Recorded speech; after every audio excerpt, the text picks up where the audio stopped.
What would a wild, desperate, pregnant lioness do to the man who just put his hands on her at her most vulnerable moment? The man's boots slid against loose rock as the pregnant lioness thrashed against his grip, her massive body dangling over a 200-foot drop with nothing but his arms between her and the jagged riverbed below. Her claws raked the stone inches from his face, and he could feel the ledge cracking beneath their combined weight. What happened in the next 60 seconds would become the Savannah's legend, a story whispered about for decades. The lioness was sliding, her back legs clawed at loose rock, her swollen belly dragging against the cliff edge, and every second gravity pulled another inch of her toward a 200-foot drop into the ravine below. Dean Schneider didn't think. He lunged forward, grabbed a fistful of dry brush with one hand, and reached his other arm toward 700 pounds of pregnant predator hanging off the side of a mountain. What happened in the next 48 hours would become South African bushveld legend, a story whispered about for decades by rangers, veterinarians, and every soul who worked the wildlife corridors between Limpopo and Kruger. But we need to back up, not far, just enough for you to understand why this 29-year-old Swiss guy was standing on a cliff in the first place, alone, no weapon, no radio, reaching for a lioness who could open his throat with one swipe. Dean wasn't a tourist. He'd walked away from a 7-figure finance career in Zurich 3 years earlier, sold everything, bought 400 hectares of raw African bush, and built a sanctuary he called Hakuna Mipaka, which loosely translates to without borders. He didn't rescue animals to put them in cages. He rescued them to live alongside them, and I mean alongside. He slept in the bush. He walked with lions. He'd raised several from cubs, and 2 of them, a male named Dexter and a female named Kyla, treated him not quite as pride but not quite as prey either. Somewhere in that dangerous middle ground where trust lives on a knife edge. Kyla was pregnant, due any day, and she'd been acting strange all week. Now here's what nobody tells you about pregnant lionesses in the wild. They isolate. They leave the pride. They find a hidden spot, a cave, a dense thicket, somewhere predators and even their own pride members can't reach the cubs. For the first 6 weeks, it's instinct older than the continent itself. And that instinct had driven Kyla up a rocky escarpment on the eastern edge of Dean's property, a section he rarely visited because the terrain was brutal. Loose shale, steep drops, the kind of place where one wrong step doesn't give you a second chance. Dean had been tracking her since dawn. He'd noticed her missing from the usual territory the night before. No GPS collar. He'd refused to use them, said they changed behavior. So tracking meant old-school work, footprints, disturbed ground, broken grass. He found her trail heading east and followed it on foot for nearly 4 hours, climbing steadily, the sun turning vicious by mid-morning. He heard her before he saw her. A low, guttural sound. Not a roar, not a growl. Something between a groan and a whimper. A sound he'd never heard a lion make in 3 years of living beside them.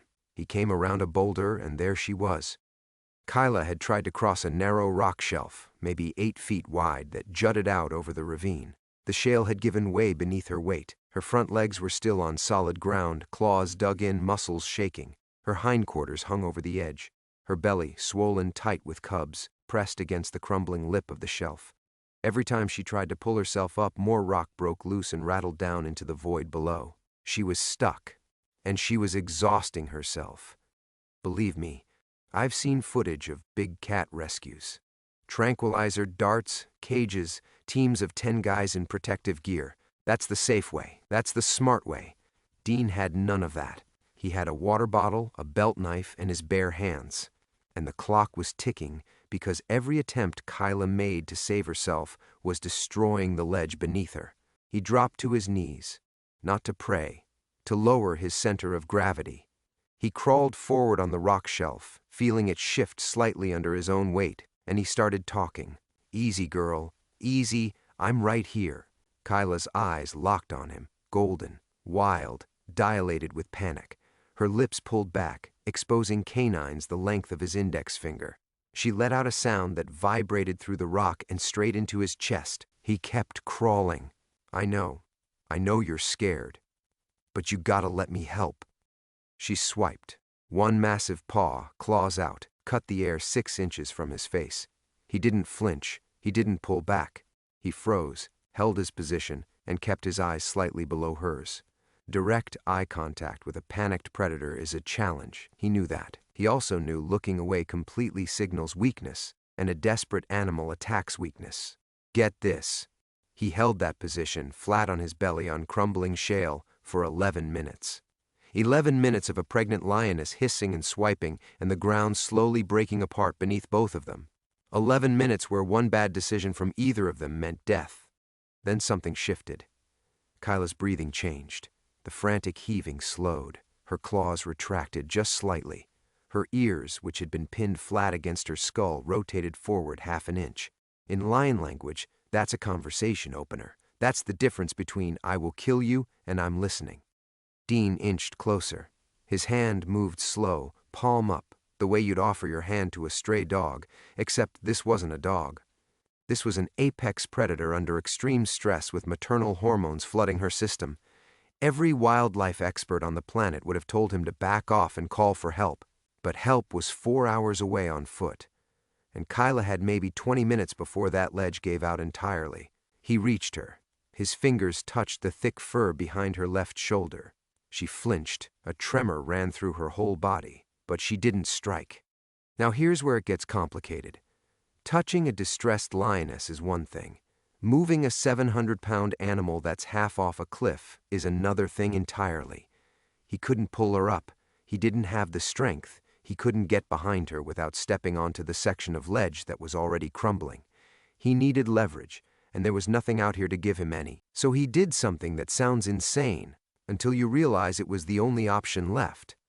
He took off his belt, wrapped one end around his left hand, looped the other end under Kyla's front left leg, around her chest, just behind the shoulder blade.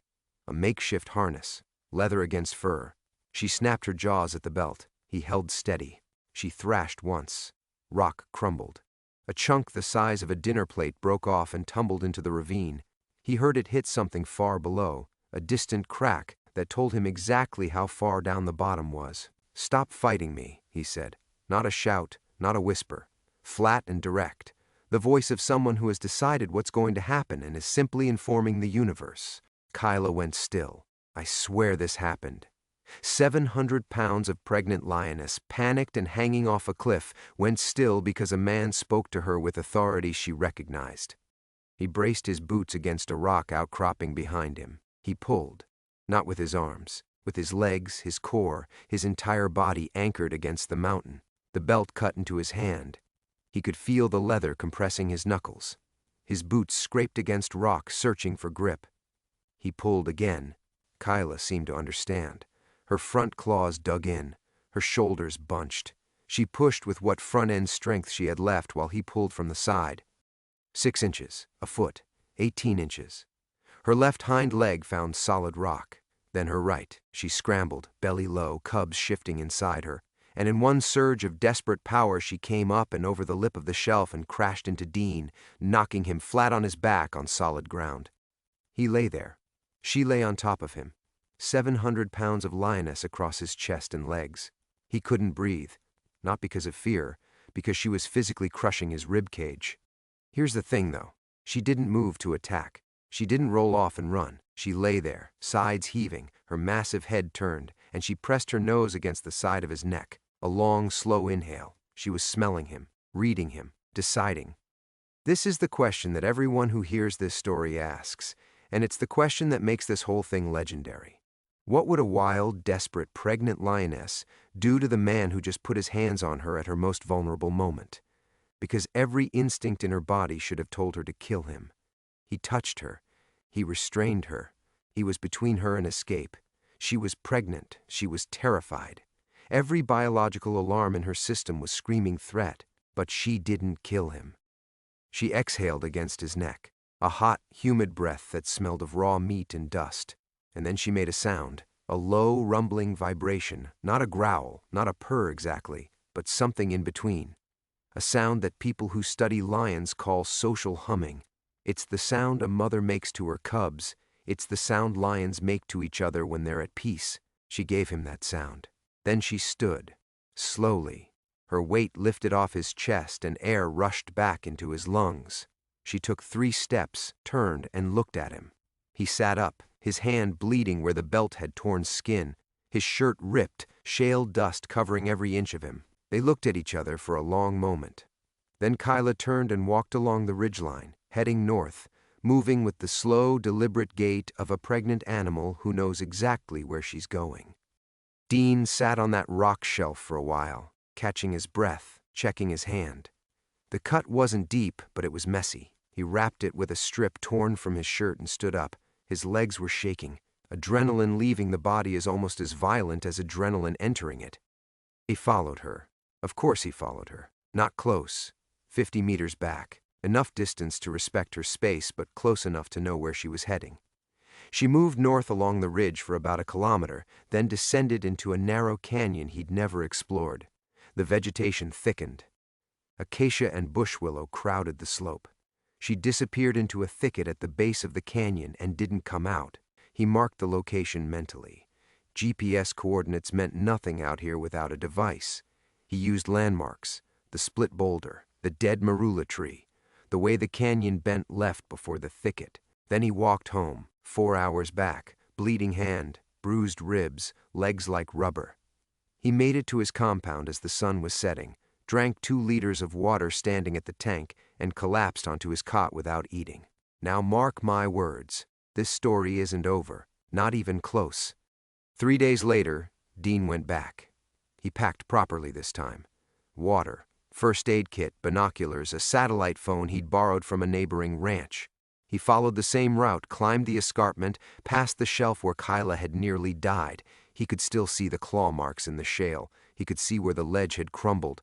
Standing there in daylight, looking down into that ravine, he realized how close they'd both come. Another 5 minutes and the whole shelf would have gone. He descended into the canyon, found the thicket, moved in quietly, staying downwind, using the bush cover. He heard them before he saw them. Tiny sounds, high-pitched mews, the sound of newborn life. He parted the brush with one hand and looked through a gap in the foliage. Kyla was lying on her side in a shallow depression beneath a rock overhang. Natural shelter, good sight lines, defensible position. She'd chosen well, and tucked against her belly, nursing, were 3 cubs. Small, spotted, eyes still closed. 3 healthy cubs, alive because their mother was alive. Alive because a man with a belt and no backup had decided that watching from a safe distance wasn't an option. Kyla's head came up when she detected him. Her nostrils flared, her body tensed. Every muscle said one thing: do not come closer to my babies. Dean didn't move. He crouched in the brush, 30 feet away, and simply watched. He didn't reach for the satellite phone. He didn't try to approach. He gave her exactly what she needed, which was the knowledge that he was there but not a threat. And then she did something that the 2 ranch hands who later watched the footage from a trail camera Dean had set up would talk about for years. Something that wildlife researchers would debate and discuss and ultimately have no clean explanation for. She picked up one of the cubs, gently in her mouth, the way mother cats carry kittens. She stood, walked 5 steps toward Dean, and set the cub down on the ground between them. Then she stepped back. You hear that right? She brought her newborn cub toward the man. She placed it closer to him, and she stepped back. I need you to understand what this means in the context of wild animal behavior. A lioness with newborn cubs is the most dangerous version of an already dangerous animal. They will kill anything that approaches. Males from their own pride get driven off. Hyenas, leopards, even elephants give a denning lioness a wide berth. The maternal aggression is absolute. It's non-negotiable, except she negotiated it for him. Dean's jaw tightened. His eyes burned. Not from dust. He stayed completely still. He didn't touch the cub. He understood what she was doing, even if he couldn't explain it in scientific terms. She was showing him. She was letting him see what he had saved. Not just her. Them. After about a minute, she walked forward, picked up the cub, and carried it back to the den. She lay down, curled around her 3 babies, and closed her eyes. Dean backed out of the thicket silently. He climbed back up the canyon wall. He sat on a rock at the top and didn't move for a long time. His hands were steady now. His breathing was even. But something in his face had changed, a softness that hadn't been there before. The look of a man who has just been given something he didn't know he needed. Trust me on this. That moment, that single act of a wild lioness presenting her cub to the man who saved her, that's not in any textbook. That's not in any documentary. People have spent entire careers studying lion behavior and never seen anything close to it. He checked on them every 3 days, always from a distance, always downwind. He watched the cubs grow, eyes opening at about 10 days. First wobbling steps at 3 weeks. By 6 weeks, they were tumbling over each other, batting at their mother's tail, doing all the things lion cubs do when the world is new and everything is a game. Kyla tolerated his visits, more than tolerated. Each time he arrived at the thicket, her ears would rotate toward him, she'd lift her head, and that low social hum would start in her chest. She never showed aggression, she never postured. She accepted his presence the way she might accept a pride member returning from a hunt. At 8 weeks, she brought the cubs out of the canyon, led them down to the main property, walked them right through the compound, past the water tanks, past the vehicle shed, past 2 very startled volunteers who froze in place and later described the experience as the most terrifying and beautiful thing they'd ever witnessed. 3 small cubs bouncing along behind their mother, who walked with the unhurried confidence of someone coming home. She rejoined the territory. Dexter, the big male, approached her cautiously. He sniffed the cubs. One of them batted his nose. He made a sound somewhere between a grunt and a sigh, the universal sound of a father who knows his life just got more complicated. Kyla rubbed her head along his flank, and just like that, the pride expanded. Now, let me tell you what happened over the following months, because this is where the story goes from incredible to something else entirely. Dean named the cubs. The 2 females he called Nala and Zuri. The male he called Braveheart, which sounds dramatic until you remember what the little guy survived before he even opened his eyes. As they grew, something became apparent that made even experienced wildlife people stop and stare. Those 3 cubs treated Dean differently than any lion on the property ever had. They didn't just tolerate him, they sought him out. When he walked through the territory, they'd break from whatever they were doing and come bounding toward him. They'd rub against his legs, chew on his boots, climb his back, and Kyla let it happen. She'd watch from a distance, calm, untroubled, as her 3 offspring climbed all over a human being. And here's the kicker. This wasn't hand-rearing. Dean hadn't bottle-fed them. He hadn't raised them from birth. These cubs were wild-born, mother-raised, and they still chose to interact with him as if he belonged in their world. Behavioral scientists would later speculate that Kyla had somehow communicated Dean's status to her cubs, not through any mechanism we understand, but through behavioral cues, body language, the 1,000 subtle signals that lions use to define who is safe and who isn't. She had told her children that this human was okay. Let that sit for a second. A wild animal, operating on millions of years of survival programming, overrode that programming to grant one man a status that shouldn't exist, not because he fed her, not because he raised her from a cub, but because at the worst moment of her life, when she was hanging off a cliff with babies inside her, he put his body on the line and pulled her back. True story, every word of it. Dean kept working the sanctuary. More animals came. Hyenas, baboons, a leopard with a damaged eye.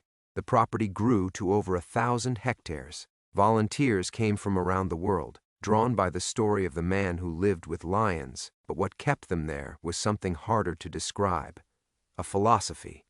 Dean believed that humans had spent thousands of years building walls between themselves and the natural world, and those walls weren't protecting anyone. They were just making everyone lonelier.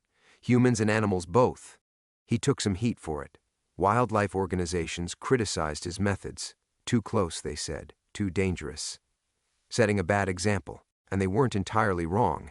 What Dean did on that cliff was objectively reckless. If Kyla had swiped 2 inches closer to his face that day, this would be a very different story.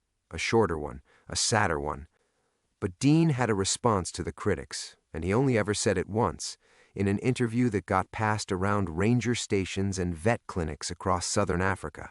Fear builds cages, on both sides. That's it. 7 words. He didn't elaborate, he didn't argue. He let it land and moved on to talking about water drainage systems for the dry season. And that quote, those 7 words, became a kind of unofficial motto for a certain kind of conservationist. The kind who believes that studying animals from behind a fence is like studying the ocean from a swimming pool. You get the basic idea, but you miss everything that matters. Kyla lived another 9 years. Her 3 cubs grew into healthy adults. Nala became the dominant female on the eastern section of the property. Zuri bonded with a rescued male named Atlas and produced cubs of her own. And Braveheart, true to his name, became a patrol lion, walking the fence lines of the sanctuary as if he understood that something worth protecting lay inside. And every single one of them, until the day Dean eventually left the property to handle a legal dispute in Switzerland, greeted him the same way. Head bumps, social humming, the slow blink that cats give to creatures they trust. 3 wild-born lions treating a human-like family because their mother decided, on a crumbling cliff 8 years earlier, that this particular human had earned it. This is the part where I ask you something. If this story moved you, if it made you see something about the relationship between humans and the wild that you hadn't considered before, go ahead and hit that subscribe button. Because I've got more stories coming, and some of them will stop you cold.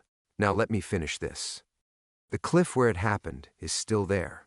The shale shelf partially collapsed about 2 years after the rescue, which means the exact spot where Dean lay on his belly and looped a leather belt around a lioness is now open air. Gone. Nothing but a drop. If he'd waited 1 more season, there would have been no shelf to crawl out on. No rescue, no cubs, no story. Timing. That's what separates a legend from a tragedy. 1 season, 1 morning. 1 man deciding that a 4-hour hike into dangerous terrain was worth it because an animal he respected hadn't come home the night before. I talked to one of the volunteers who was there in the early days, a woman from Cape Town named Priya, who spent 14 months at the sanctuary. She told me something I haven't been able to shake. She said that on quiet evenings, when the sun dropped below the tree line and the bush went golden, Dean would sit outside his shelter, and Kyla would come and lie beside him, not on top of him, not in his lap, beside him, the way you'd sit next to someone you've known your whole life. And they'd just be there together, watching the light change, saying nothing because nothing needed to be said. She said it was the most peaceful thing she'd ever seen. And also the most terrifying. Because she understood, watching them, that the peace was real but the danger was also real. And they existed in the same space at the same time, and neither one canceled the other out. That's what made Dean different. He didn't pretend the danger wasn't there. He didn't play some fantasy where the lions were oversized house cats. He knew exactly what Kyla was. He knew what she was capable of. And he chose to show up anyway. Not with a gun, not with a cage. With his hands open and his voice steady, in the belief that respect, genuine respect, not dominance, not submission, but respect, could bridge a gap that evolution had spent millions of years digging. You can disagree with his methods. Plenty of smart people do. But you can't argue with what happened on that cliff. You can't argue with a lioness presenting her cub to the man who saved her. You can't argue with 3 wild-born lions greeting a human with the same warmth they show each other. Those things happened. They were witnessed. They were recorded. And they started because a man heard a sound he'd never heard before, came around a boulder, and saw an animal in trouble. And his first instinct wasn't to protect himself, it was to help. That instinct, that reflex, that's not learned. You can't teach it in a classroom or a seminar or a workshop. You either have it or you don't. And on a crumbling cliff in the South African bush, with a pregnant lioness swiping at his face and the ground disintegrating beneath them both, Dean Schneider proved he had it. The rangers at the neighboring conservancy started calling him the Lion Walker, not because he walked with lions, although he did, but because he walked toward them. While everyone else in the world builds bigger fences and longer lenses and safer viewing platforms, this one guy went the other direction, closer, into the teeth of it. And the lions met him halfway. That's the legend. Not the rescue, although the rescue is extraordinary. Not the cubs, although the cubs are beautiful. The legend is the meeting, the mutual decision made by a man and a wild animal in the worst possible circumstances to trust each other when every rational calculation said don't. Kyla made that decision when she stopped swiping and let him put a belt around her chest. Dean made it when he crawled onto a shelf that was falling apart beneath him. And every day after that, for years, they kept making it. Every greeting, every evening sitting side by side, every time she let her cubs climb on him, They were both saying the same thing without words. I see you. I know what you are. And I'm choosing to be here anyway. You want to know what that is? That's not animal behavior. That's not human behavior. That's something older than both. Something that existed before we split into predator and prey, into wild and civilized, into us and them. Dean Schneider didn't tame a lioness. He reminded one that the wall between species isn't as solid as everyone thinks. And she, hanging off a cliff with her babies inside her, decided to believe him. Now, decades later, in ranger stations and research camps, and around campfires across the South African bush, they still tell this story.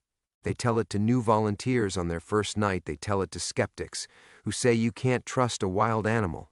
They tell it to each other when the work gets hard and the funding dries up and the poachers keep coming and it feels like the wall between humans and the wild is getting higher every year.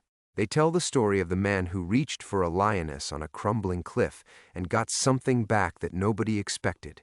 They tell the legend. And now, so will you.